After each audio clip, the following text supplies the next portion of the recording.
घरात जे इक्वेशन्स बनले होते ते तुटताना दिसतायत.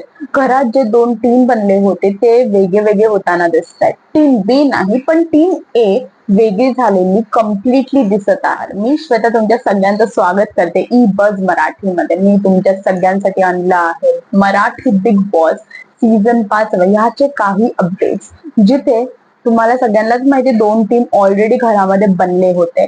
पण आता टीम ए जी होती, जिकडे घनश्याम, निकी, अरबाज, जानवी ही लोक तिकडे होते, ती टीम पूर्णपणे तुटताना दिसते. जिकडे भाऊच्या धक्क्याच्या टायमिंगला, धक्क्याच्या दिवशी रितेश सरने काही क्लिप्स दाखवले निकीला, ज्याच्यामध्ये निकीला समजलं की त्यांची जी टीम आहे ती त्यांच्या बरोबर नाहीये. जिथे त्यांना हे पण समजलं की जेवढे पण त्यांच्या टीम मध्ये होते मेंबर्स ते सगळे त्यांच्या मागे खूप बोलले आहेत. आणि इकडेच दुसरीकडे दिसतंय की त्यांच्या टीम मेंबर्सला निकी जे कॅप्टन बनली आहे आणि जिकडे ते अरबाजमुळे कॅप्टन बनले आहेत, तिकडे त्यांच्या टीमला वाटतंय की ते सेल्फिश आहेत आणि जे काही अरबाजने त्यांच्यासाठी केले ते त्यांना त्यांची जाणीव नाहीये.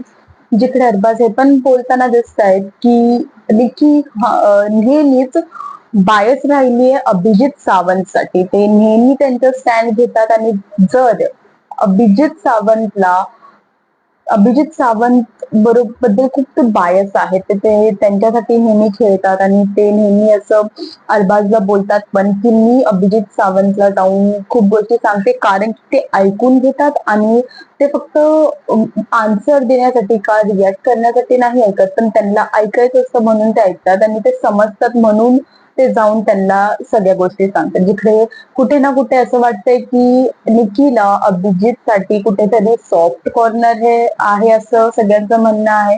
जिकडे अरबाज आर्याला पण हे म्हणत होते, जिकडे ते समजावत होते की जर तुला निकीला त्रास द्यायचा आहे तर तिला त्रास देऊन काय फायदा नाहीये, कारण की तिला ते लागलं नाही. पण जर तुला निकीला त्रास द्यायचा तर तू अभिजितला त्रास द्यायला सुरू कर, असं म्हणायचं आहे. जिकडे एकीकडे जसंही सगळ्यांना माहिती की जान्हवी आता जेलमध्ये गेली आहे, तिला पनिशमेंट दिली आहे, तिला शिक्षा दिली आहे रितेश सरने जेलमध्ये राहायची. तर नेक्स्ट जोपर्यंत बिग बॉस नाही सांगत तोपर्यंत त्यांना जेलमध्ये राहायचं, त्यांना जेलच्या बाहेर नाही फिरायचं आणि बाहेर फिरत जरी असले तरी फर्निचर युज नाही करायचंय. मतलब त्यांना खाली बसायचं, जमिनीवरती बसायचंय, त्यांना घरातली भांडी युज नाही करायची, त्यांचे जे सेपरेट भांडे ते युज करायचंय.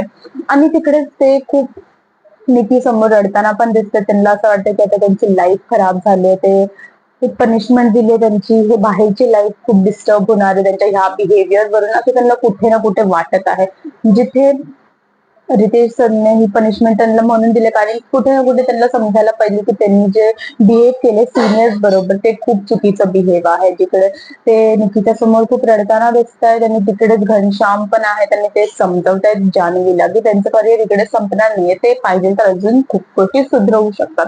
पण इकडे टीम पण तुटलेली दिसते, जिकडे निकीला आता एकटं खेळायचं आहे आणि आर्या जेव्हा निकीला जाऊन निकी बरोबर बसून हे सगळं गोष्ट डिस्कस करत होती, तेव्हा निकी त्यांना हे पण म्हणले की ही टीम होती पण आता टीमची घेणी येते त्यांना. ह्या टीम त्यांना शॉक नाहीये की हे काय झालंय, त्यांनी हर्ट पण नाहीये त्या गोष्टीने, ते फक्त त्यांना घेणी येते ह्या टीमची असंच ते म्हणले आहेत. आणि खूप काय काय झालेलं आहे या टीम मध्ये पण, टीम बरोबर पण, जिकडे सगळे असे सेपरेट झालेले दिसत आहेत. आणि बघूया आता पुढे काय होतंय. आता तर जस्ट दिसतंय की इक्वेशन चेंज होत राहत आहेत, स्वतःचे बॉन्ड चेंज होत राहत आहेत, प्रायोरिटीज चेंज होत आहेत. आता बघूया पुढे काय होतंय. म्हणूनच माझ्या बरोबर राहावा, लाईक करा, शेअर करा आणि कमेंट करून सांगा की तुम्हाला हा व्हिडिओ कसा वाटला.